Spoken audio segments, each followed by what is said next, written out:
Бу гади дәрес түгел, укытучы урынында территориаль иҗтимагый үзидарә рәисе Татьяна Фадеева укучыларга Нурлат чәчәк атучы шәһәр проектын күрсәтте. Презентацияда мотор кишәрлекләр булдыруның төрле вариантлары тәкъдим ителде. Урок был направлен. Дәреснең максаты балаларда иҗтимагый тормышта катнашу теләге уяту. Бурычлар күп куелган иде, алар барысы да үтәлде. Минем уйлавымча, балалар дөрес юнәлеш алды. Задачи были выполнены. Теориядән соң гамәли өлеш. Укучылар ике командага кояшлы һәм чәчәкле урамнарына бүленде. Үз идеяләрен алар кәгазь макетта күрсәтте.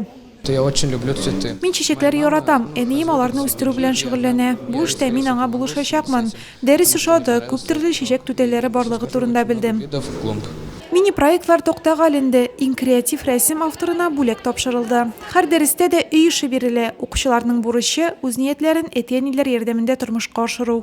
И задачу ставим такую, чтобы Бу елдан башлап һәрберебездә шундый максат куячак. Үз территорияләребезне төзекләндерә башлаячакбыз. Моны без уңышлы эшләрбез дип уйлыйм, чөнки кызыксынган һәм теләк белдерүче кешеләр бар. есть люди, которые в этом заинтересованы. Төзекләндерү дәресе 8нче мәктәптә дә үтте. Йорт һәм мәктәп тирә-ягын матурландыру турында укучыларга тимер юлчылар территориаль иҗтимагый үзидарә рәисе Александр Собольков сөйләде. Мондый дәресләр районның барлык мәктәп укучылары расписаниесенә кертеләчәк.